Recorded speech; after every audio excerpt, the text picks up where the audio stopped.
Hey, happy, beautiful Thursday to Praise from the Closet with DJ Straight.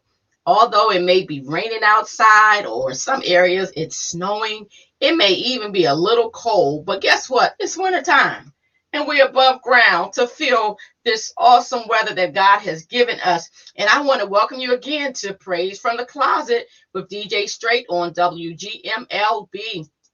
I am excited today. Listen, if you're on Facebook, hit share. If you're on my YouTube channel, hit subscribe because we have a great, I don't even want to say show. We have a very good segment in store for you today. I have known my guest and known of him for many, many years, but I think I have learned him more so probably over the last, I want to say 15 years. Always the same and consistent. So I want to go ahead and bring on our guest, Pastor Marcis L. Gressen, all the way from Maryland. All right. How are you? I'm good, Pastor Gressen. How are you on today? Wonderful. Wonderful. Wonderful. Good. Thank you for taking the time. Listen, I know you have a lot to share with us, and I want to start this interview out because as I was thinking about you coming on, I was like, wow, Pastor Gressen, he is such an encouraging individual. Ever since I've known of him as a teenager or a young guy, he's always been one of those strong, tough guys and consistent. But let me ask you this. What was your favorite candy growing up? My favorite candy? Yes. Uh Root beer barrels. Uh-oh. I Okay. used Hold on. Yeah, root beer barrels. I used to get them from Mike's candy store. Mike's Candy Store. So tell Yeah. us, why did you like the root beer barrel so much? Uh I just love the taste of it. I just enjoy the root beer floats and anything root beer. Okay. That that just the sweetness of it. Okay. So the root beer barrel, and check this out. You mentioned specifically Mike's Candy Store. What was it about Mike's Candy Store? You know, Mike was a blind man, and he used to walk all the way down the street, all the way down the hill, around the corner, unlock the candy store, and uh, and when you came inside and paid with your money, he would fill the money. You couldn't get nothing by him at Okay. all. His fingers had eyes.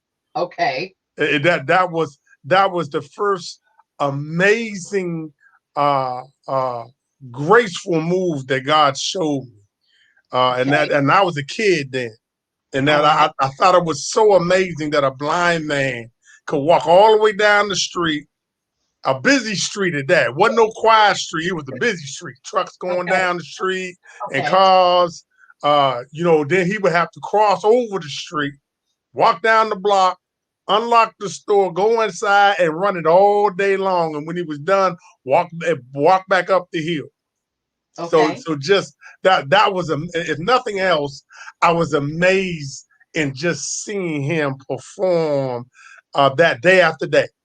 Okay. All right. So now you have already started this chat with us. And the reason I asked you about your candy, because you said a root beer float. I mean, the root beer candy, because I remember those barrels, they were round, they had those lines Yep. on there, right? Yep. Specifically. And then when you Uh-huh. crunched into them, it was another layer. So, Pastor Marcis Gressen, tell us about your story because you were not born as Marcis Gressen. So tell us a little bit as far as you coming up so then we can get to the Pastor Marcis Gressen because I already have some notes about who Pastor Marcis Gressen is just by your answer with the root beer float and going to Mike's store. Well, I would tell you, I was born in Pennsylvania. The that's where Mike's was, Okay. and I was brought up all over the country. For my father was in the military, so I was a military brat, Okay. bouncing from base to base. Okay. That right there was my training ground of learning how to talk to people. When you brought up in military life, you can't be an introvert. you gotta talk. When you move to a base, your parents are there for 2 years, and then you uproot and move to another base. Okay. And so life always it was always changing. No, my life was changing, and it taught me to adapt to many different environments, because you never knew what you were going to see, what was going to occur. We had our own responsibilities inside Hmm. the house. Hmm. We you always hear about people talk about chores. When my father gave us chores, he did Uh-huh. not remind you about your Okay. chores. When Okay. you had to go in there wash the dishes in the sink, no dishes was left in the sink. You Okay. washed them, you dried them, and you put them away. Put them up. Yes, indeed. And one no, it was four of us, and we each one of us had a time for kitchen duties a week, and one no reminding you. Ain't no, the kids now you got to remind them to do their chores. No, my Hmm. father wasn't having that. Okay. You supposed to know when your chores was. So it's it was coming up. It was a way of training, and I still have a lot of that training. That was driven in me. That I still utilize to this day. Well, I hear it in your voice. Your voice has always been extinguishable to me. But you talked about coming up, and I did not know you had a military background. I did remember Mm. Pennsylvania, but that alone showed that how you have you have the boldness to go out and meet people and talk to people, and all of that comes with being a pastor. You also talked about that discipline. So talk about some of that discipline from a teenager. Okay, we got the kid going. Talk about that discipline as a teenager of how it's helped to develop you even as a father. Well, as a teenager, I was quiet Okay. too. That's really unbelievable. Uh, I was shy. I didn't like the spotlight. I would stay in the back. But I was always helpful. I believe in helping. That I always had that kind heart. If I seen somebody that needed some help, uh, they didn't have to ask. You need help getting up the steps. I mean, I remember all the schools I went to had a lot of steps. Hmm. If somebody needed help with their books, carrying their books up to the classroom, I would help. Uh, you know, um, I would step out and do things that were challenging, but long as it wasn't a spotlight. If it Oh, came with a spotlight, I would shy away from it. I okay. wouldn't even. You would have to force me to go into the spotlight. Though my skills, because I love to run, uh, uh, and again, I love to be around people. Hmm. And sometimes my gift would always thrust me into a group or a spotlight, and I would figure out a way how to go to the quiet part, the back closet or the back corridor, of the school where folks couldn't see me. Okay. I love English, British lit, my Wow. favorite class, and I would Wow. always get, I was a smart kid. I was the one that would come home on the roll, and just I would love writing essays. I'm talking about 500 and 600 uh, uh, word essays consistently, and I'd write plenty of pages. So that in itself uh, really put me in, without me even realizing it, it put me on the on the trail Mm-hmm. of ministry. Mm-hmm. When thinking about running, because I had to learn how to pace myself, how to breathe.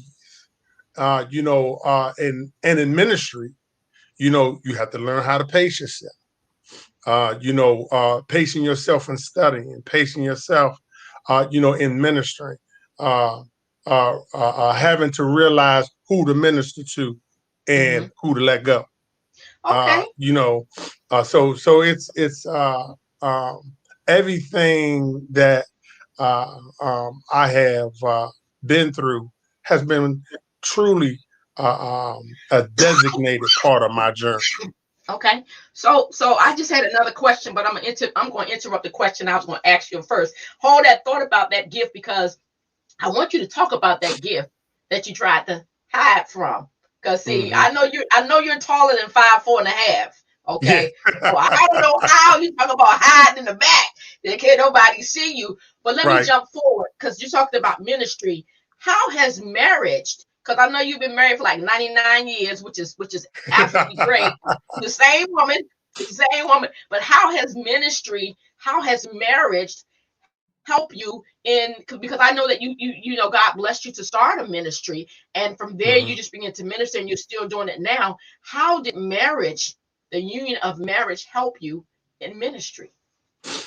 uh, I had to learn about teamwork, and one of the most frustrating things that you have to learn, that I had to learn, was how to appreciate my wife's gift.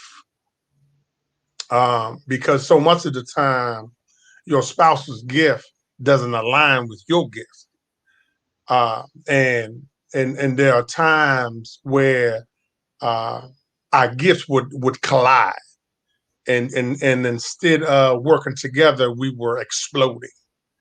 Okay, And that's real I talk. wasn't. Say that again. I said that's real talk. Yeah, That's real yeah. talk. I mean, and it was like, um, um, I had to learn to appreciate what God gave Hmm. her, and so much of the time, you know, one of the things that God requires is that His will be done, and one of the hardest things to put down is your desire, and so much of the time, uh, what it is that you need, that your spouse has, you actually have to crucify yourself Hmm. to allow their gift space to operate. And that was one of the hardest lessons that I had to learn. And Wow. because um, your spouse's position is just as important as yours is, and and you have to learn to appreciate it. And so much of the time, uh, you also, in order for you to appreciate it, you got to give them time to grow. And I would get frustrated because I'm fast. I'm a key word person. I don't need to listen to the whole sentence. You can sit there and start talking to me, and I pick out keywords, and I got the story. I know where you at. My wife, she got to go through the whole story, and I'm like, God, come on now, this is taking too long. I said, I do not have time.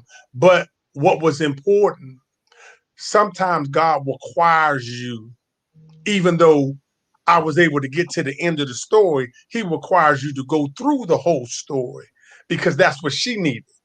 And I needed what she had. So I had to learn patience. Okay. And that was one of the hardest things for me Hmm. to learn. Okay, look, okay. So I'm telling you now, I'm gonna put you on the spot. I'm gonna put you on the spot in the springtime.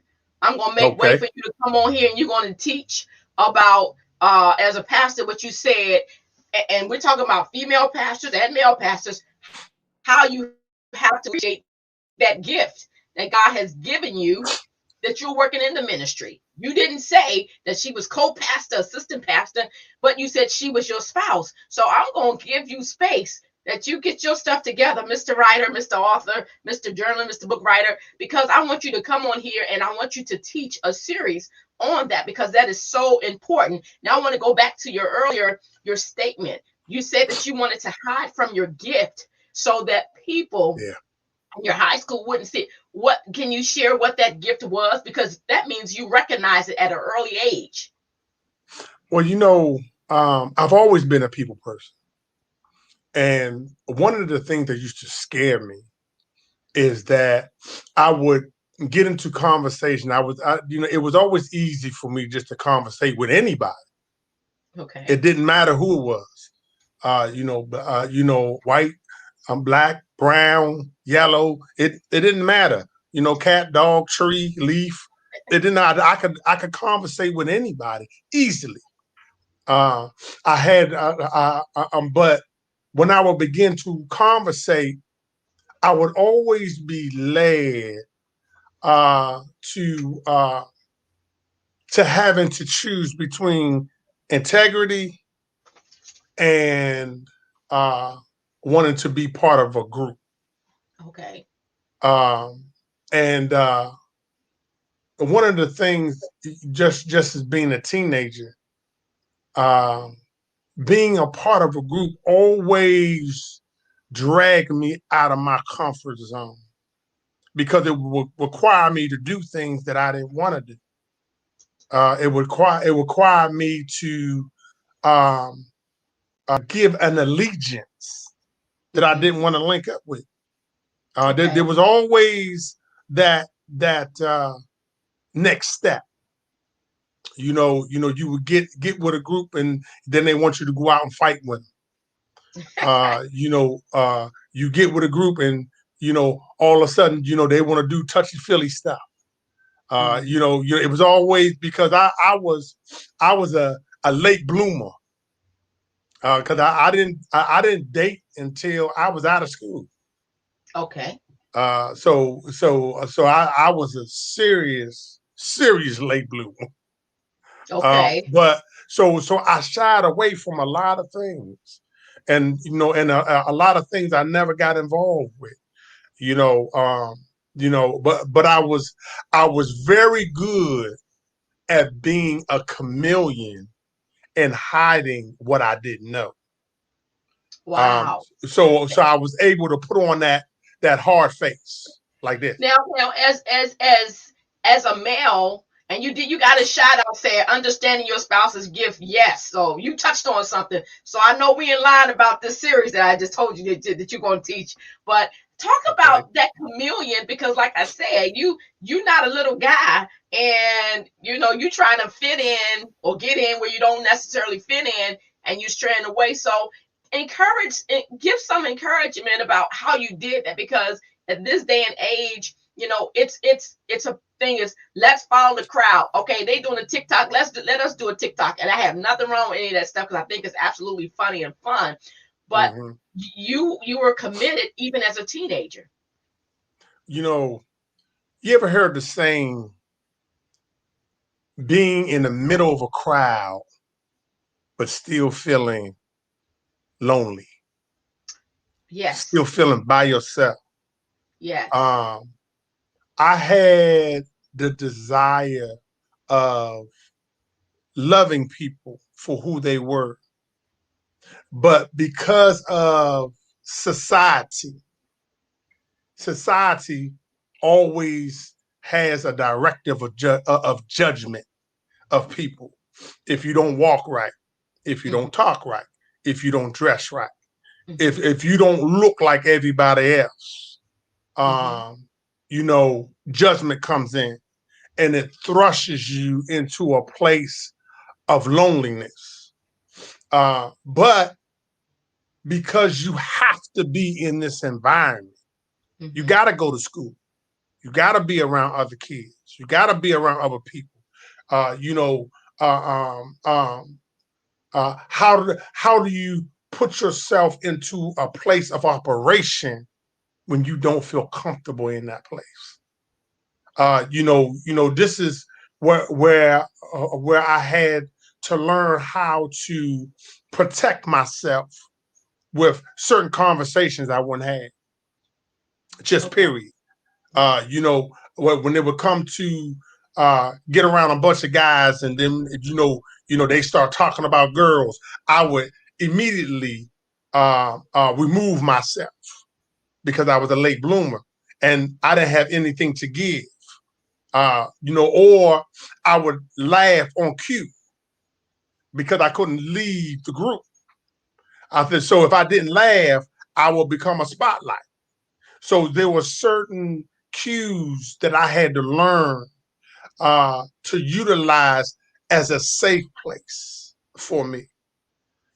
Unfortunately, it transforms into another identity when you become an adult. Because now you become very good at switching, at changing. No longer are you a chameleon, meaning that a chameleon disappears and can disappear right in front of your face. Mm-hmm. But when you become adult, you have to operate. So now what you do, you're good at changing your view. Uh, in other words, you multitask, but multitasking keeps you safe. So you can switch up. Like you could use a fork to eat with, or you could use your fork to comb your hair with. You could use a spoon to eat soup with, or you could use a spoon to play a song with. Mm-hmm. You learn how to operate based on the environment that you're in, Okay. and that's a safe place.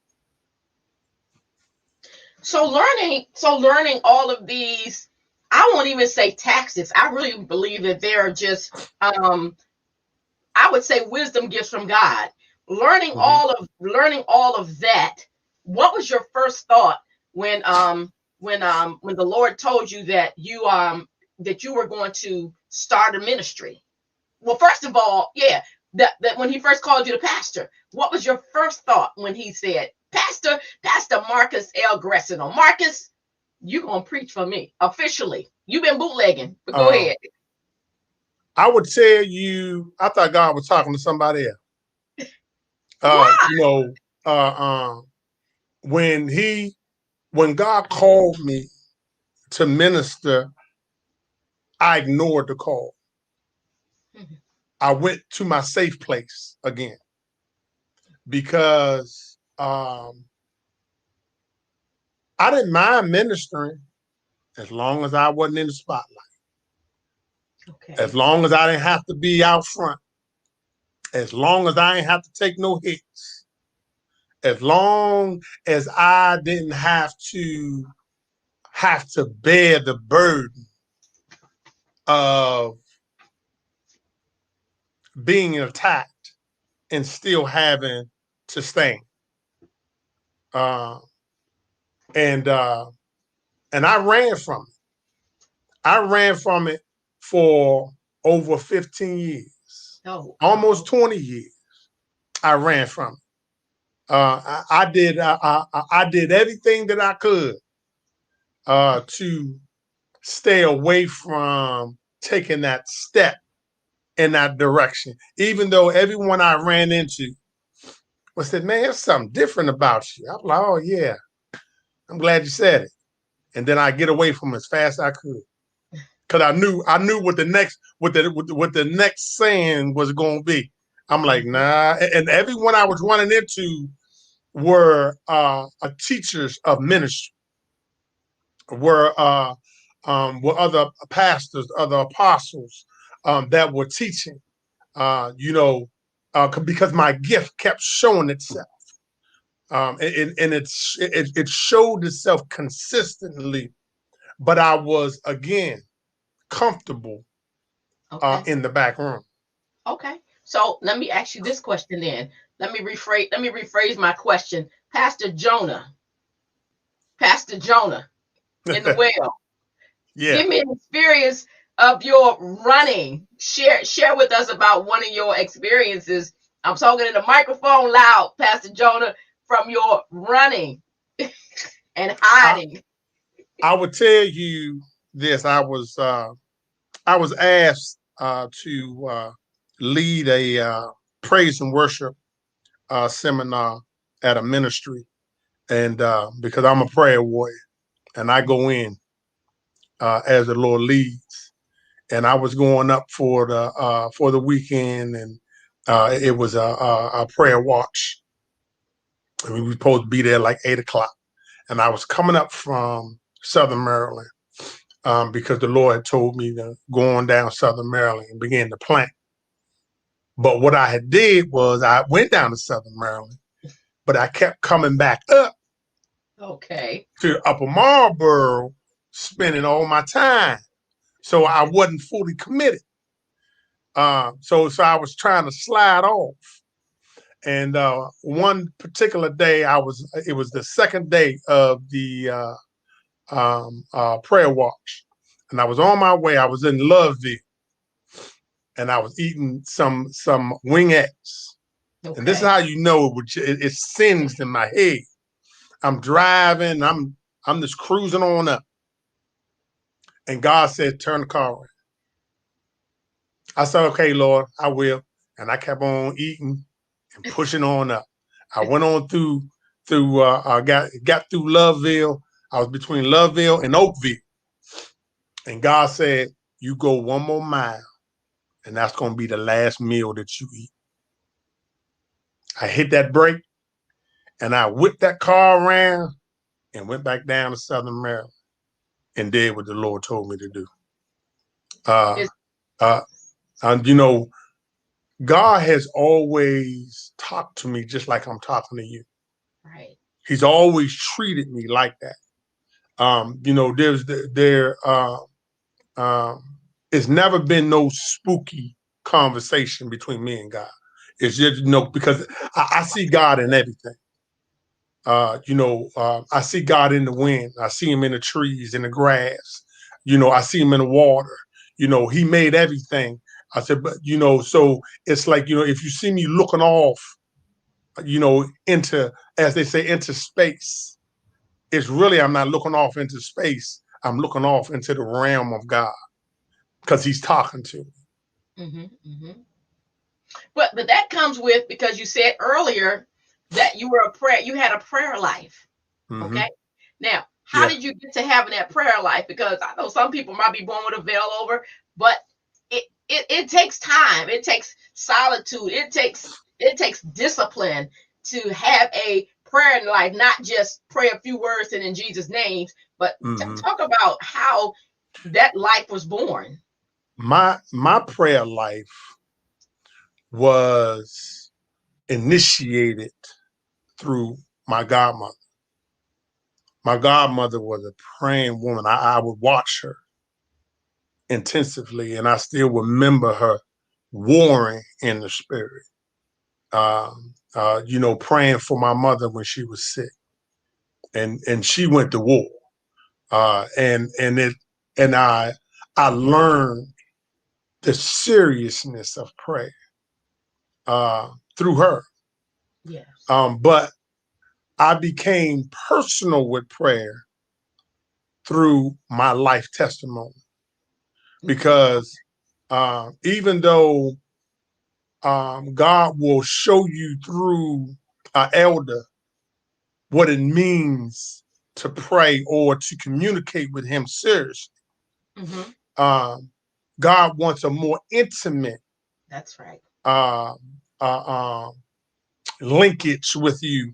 And the only way intimacy comes in is that personal relationship, That's right. meaning that you and hell got to meet.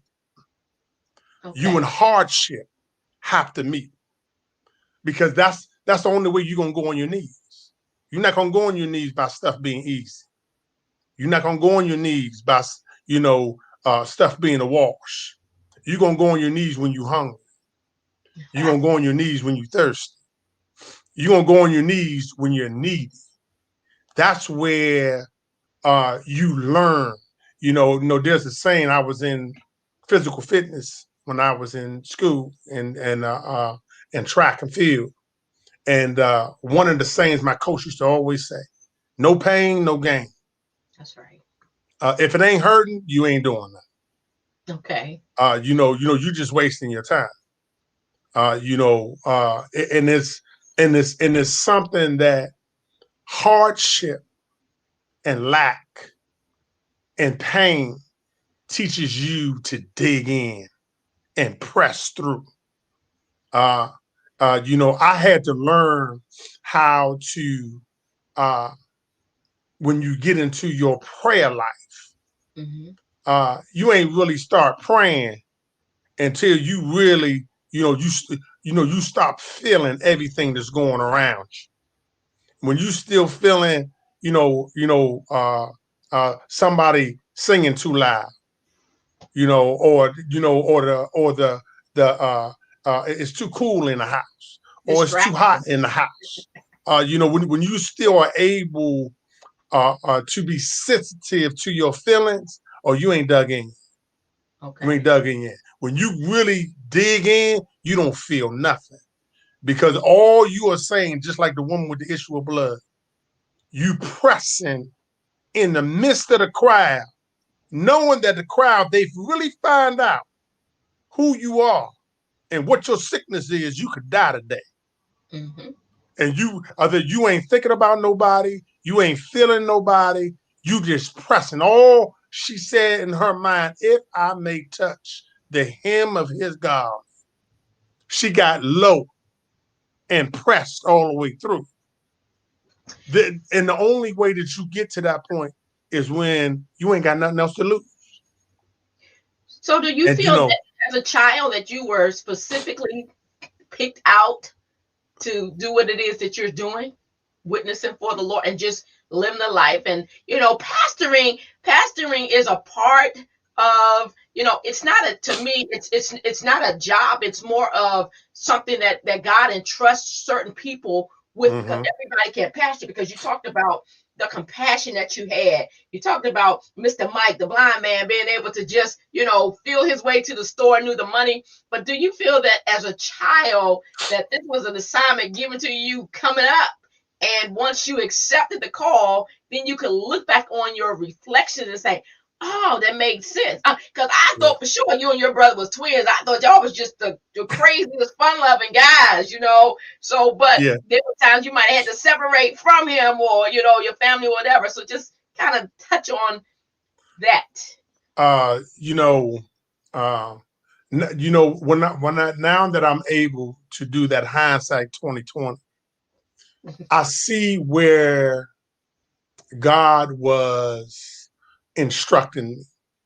When I was in elementary school, living on a military base, the squirrels would run across the wire in the storms, and they would get electrocuted. And we would go outside, pick them up, dig a hole, put them in there, and pray over. Hmm. Okay. Uh, we would go to the whenever somebody would move out, they would take everything that was inside. One day we would always go to the little houses that were empty, and they would throw everything in the trash. And we went to one dumpster, and it was a whole lot of Bibles inside the dumpster. We pulled all the Bibles out. We said, "You can't be throwing God away." And we pulled all the Bibles out of there. And I would go off by myself into the woods and just talk to God. I would just walk. I would always, they would say, "Marcus, where you been?" "Oh, I was just in the woods, just talking." But I was talking to God. So even as a child, God was teaching me how to spill off and be alone with Him. That's one of Man, the most important parts let of me hold on. Stop. being a. Stop. Stop. Hold on a second. What you just said. What you just said about going off into the woods and being alone with God, you have confirmed Bible study for tonight, because I'm teaching about solitude. You did it twice. I'm sitting here, God. Okay, I really did hear you say teach about solitude, because it's crazy. All right, go ahead. uh, one of the most important. things about um, being a leader Hmm. is learning how to spill away between you and God, no matter where it is. You could be in the midst of people, and God will pull you away to know His voice. Mentally, Uh, yeah. I remember there was a particular time I was talking to a close friend of mine. I had ran into him at the 7-Eleven, and we were standing out front of the 7-Eleven. And whenever I get to talking to folks, the Holy Spirit always grabs me, and the Holy Spirit take me straight left field. And I told him, I said, man, we were just talking about old times, and then all of a sudden I start talking about obedience with God. He said, what do you mean? I said, man, let me tell you what God did to me. I said, I was coming up here and I had just got paid. And there was a panhandler out front of the 7-Eleven. And he said, hey, man, you got a couple of dollars? And I said, yeah, no, I wait till I get out. I just came to get a coffee and get some change. And went inside, got some change, and I had $15 left. I gave it to him. And he said, thanks, man, I appreciate it. I said, okay. And I got in the car and I backed up. And as soon as I backed up, God said, did I tell you to do that? There you I go. said, what do you mean, God? He said, did I tell you to do that? I said, God, it says in your word that we are that we're supposed to take care of the needy, take care of the shut in. That's what your word said. He said, yeah, my word does say that. But did I tell you to do that? I said, God, I don't understand. He said, okay, I'm gonna show you. So I drove and I got home and I pulled up in my driveway, walked over to my mailbox, pulled bills and stuff out. Walked inside the house, opened the bill up, and I said, oh man, this bill. Guess how much the bill was for? $15. $15. I said, God, I said, I need a blessing to be able to pay this bill. He said, I gave it to you. You chose to give it away. He That's says, you crazy. got to realize that, yes, I give you instructions to do things, but you don't take it upon yourself to do it. You got to ask me first. Because, my will comes through me, not through you. It comes through me. That's the obedience. So I said, so if I didn't tell you to do it, you keep on walking. That's what you're supposed to do. But it's, I said, you have to realize that everything that we do is directed by God. That's right. That's why God requires us, seek me first, seek me first. That's why the original prayer, our Father who art in heaven, hallowed be thy name, thy will be done on earth as it is in heaven. You Mm-hmm. see, those first couple of precepts ain't got nothing to do with you. Nothing. It has nothing to do with you. All Wow. that right there has everything to do with God. And you thought you was doing something by giving him your $15. Exactly. Exactly. But that's all God's way of consistently teaching you how to grow properly. Correct. Because there is a wrong way to grow. God don't want you to grow wild. He wants you to grow properly. And in stages. Yeah, that's true. But let me say this: you can also grow, and you can grow according to that what you understand. But then God Mm-hmm. will also bring somebody to help you to understand That's and right. say, hey, because people will teach misconceptions about tithing or misconception about Mm-hmm. fasting, and all of it's in the Bible. And yes, we are supposed to do all of that. But see, you were not a new Christian at the time. You may have been Mm-hmm.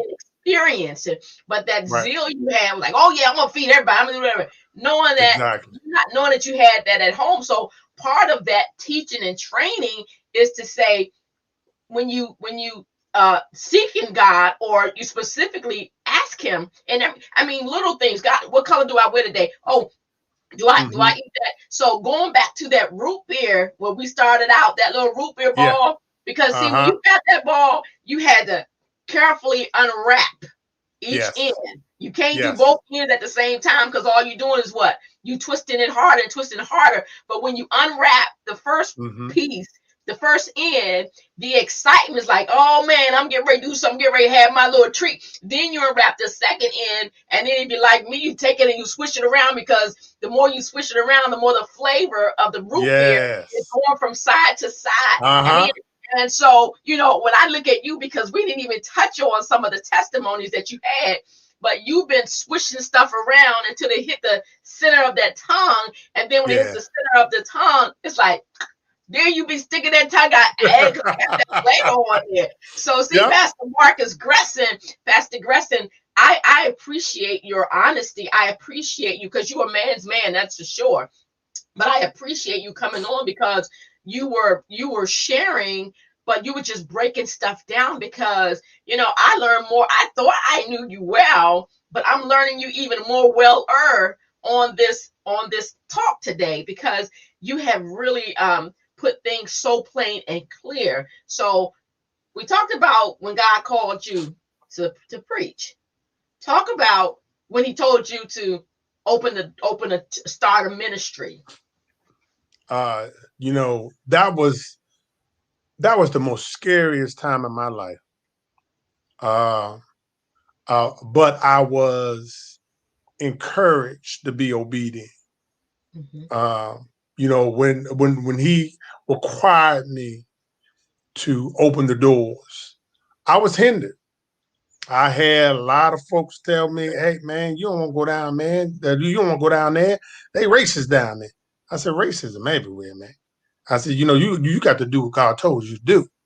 Mhm. God had told me that I was a trailblazer, and um, meaning that I will go where few people would desire to go or would show up. Mhm. And going down to Southern Maryland and Mhm. planting, uh, it was a hard struggle on the basis that uh, it almost was like it seemed like nobody was there. I'm like, God, you sending me to an empty place that ain't nobody around. But I was able to, the way God raised me, Mhm. my spirit man is very sensitive. And when I pulled up, it seemed like it was empty, but I could feel tragedy everywhere. I could sense tragedy everywhere. I'm like, God, I know I'm in the right place, Mhm. but where the people at? I mean, and I would uh, go inside our building, I would preach, and then a few people show up, and I'm like, wow, I'm like, where the people at? But then when I would go out into the street, I would run into a person after person after person after person. And I said, okay, God, I said, there's a spirit of traditionalism down here Okay. that is controlling the atmosphere. I said, I have to deal with this. And God was showing me the necessity of not only that you have to plant, but how you got to plant. Because of this particular area was used to it was all family. Mhm. Everybody was related. I remember I went to a barbershop. Went to a barbershop, got my hair cut, and I ain't particularly care for what to get and what the guy did with my Okay. head. And I said, okay, well, let me find another barbershop next week. And I went down the street from the barbershop I went to. And I said, yeah, man, I was up the street. There's other barbershop up around the corner there. They said, oh, yeah, up there around the corner. Oh, yeah, that's my cousin. I was like, oh. Watch out! Don't say Yeah, anything. right. I was like, I'm glad I ain't saying that. Right. Right. you know, Wow. that Wow. that was that was my first lesson. And then when I said, once I broke the ice, I said, yeah, I said, yeah, we got a ministry up here on the corner. They said, oh yeah, you the ministry up there on that corner? Oh yeah, we know who you are. And immediately God said, they watching. They Yeah. watching. They know you there. And they're taking heed. Uh, um, it is you are not having no kind of effect. You are a trailblazer. Your job is to go and establish. I'm going to See. send somebody else in to really take it further. So everything that we came down and began to do, it was something new. We would get the we did a Unity Community Day, and we had the health department come in. We had the fire department come down. We had moon bounces and basketball, and we went to a park, and we had all these folks come in, and we put in flyers Mm-hmm. at the library, and Mm-hmm. at the rec centers, but all these places you wouldn't know that they had information unless somebody told you. Yeah. But They see, they would never discuss it. They would never have a news blast. You know what I mean? You had to know somebody, and then all of a sudden stuff would start coming. We had Pizza Hut, a lot of different companies that gave us coupons and free food and everything. And I'm like, wow, I'm like, all this stuff is available. He says, and at that moment, God says, I'm opening up a doorway. I said, because as a trailblazer, you plant, establish, and get ready for who I'm sending behind you. you got Now that. we're linked up with at least 6 different ministries See. that are down there in the Southern Maryland corridor, and we stay linked up and we consistently operate. But it took that time. It took 5 years to really get that initiated. But it also took your obedience. Because I remember several years ago, the Lord had told me to do a family prayer line every Thursday. And Mm-hmm. I put it out there, hey, put it out there, put it out there. And sometimes we had people on, and most of the time it was me and my cousin. And there are other times where it was just me, but it was the Father, Son, and the Holy Spirit that allowed me to come on.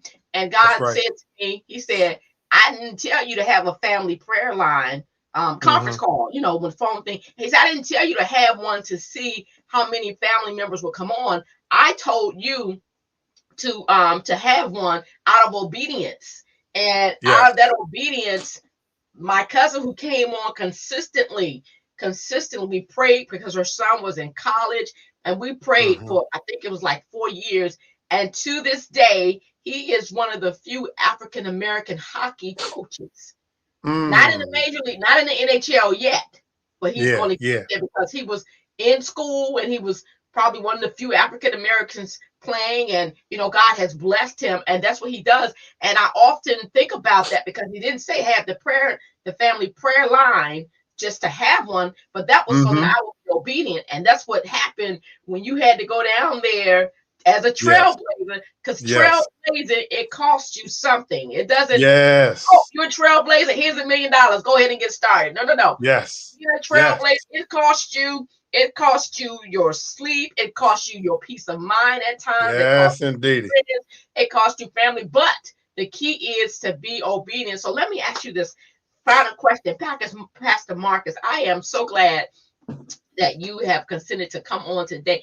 I'm literally sitting here, man, wow, in my mind, I'm being dignified a little bit on the show, but I have appreciate you talking. So let me ask you this. If you could look in the mirror and see yourself as a 20-year-old, Mm. what would you tell yourself in comparison to where you are now? Don't be afraid to be different. Uh, takes those classes that will stretch you, that will challenge you uh, and continue to press. Don't stop pressing.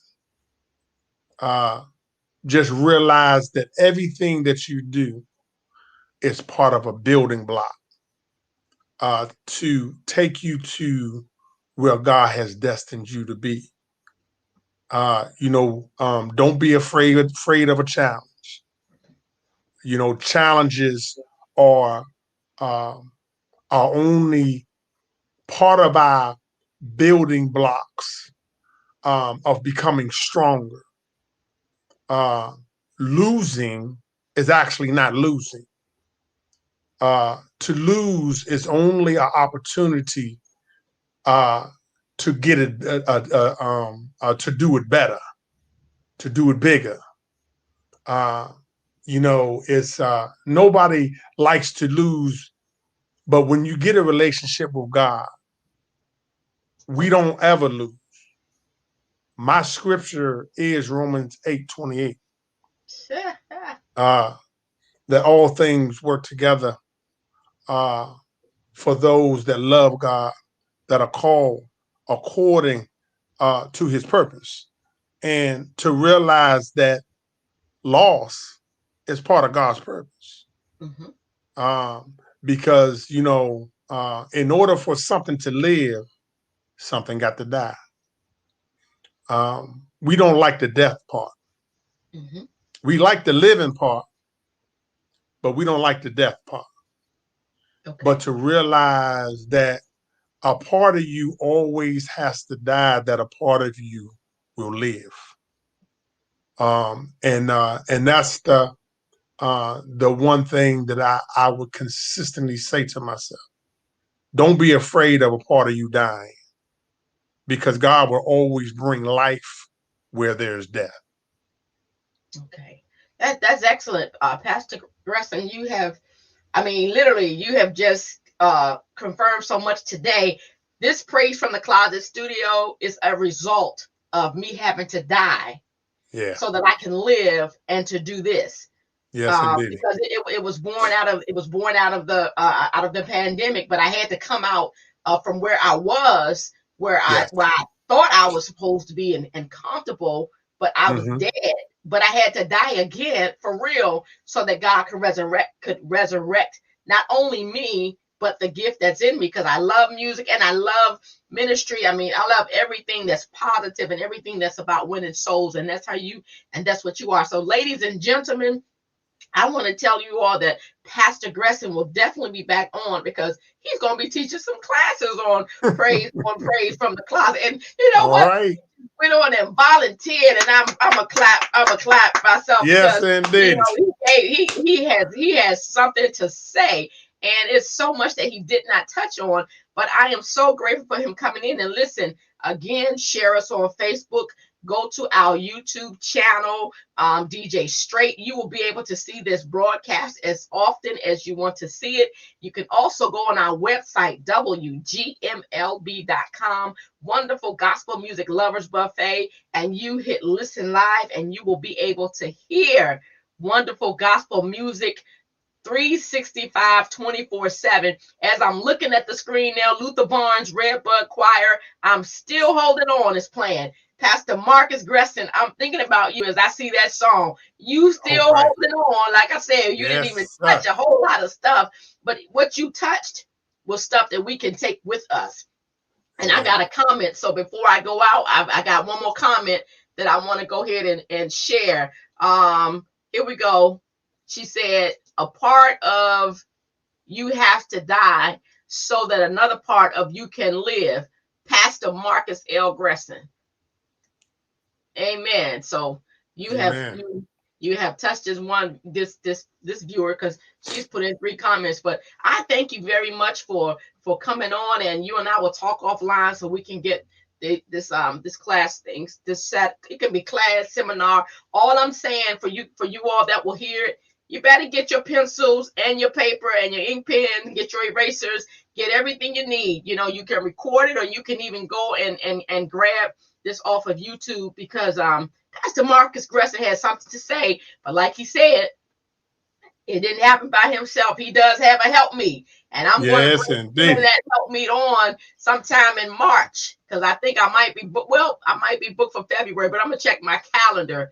But Pastor Marcus and his help me, they are going to be on. So, Pastor Marcus, I appreciate you coming on. Praise. Look at here, y'all. Praise from the closet. Because you know what? For my family members, that pink and green means something. And my All mother's right. favorite scripture is Romans 8:28, what you said. And I put that praise in the closet as a memory, a tribute to her, that pink and green. So Yes, as see. part of her sewing into me, into all my little things that I like doing and playing music and just doing stuff. That's my dedication. So thank you very much again, guys. Go out on DJ Straight YouTube channel. You will want to hear this interview again. He said so many good things. And so walking to Mike's little candy store to get him was worth Uh-huh. the while because he learned so much on that trip to Yes, go to indeed. Mike's candy store, and he applies all of that. And you know what? Even if he didn't have the title of pastor, you can still see the humility in him.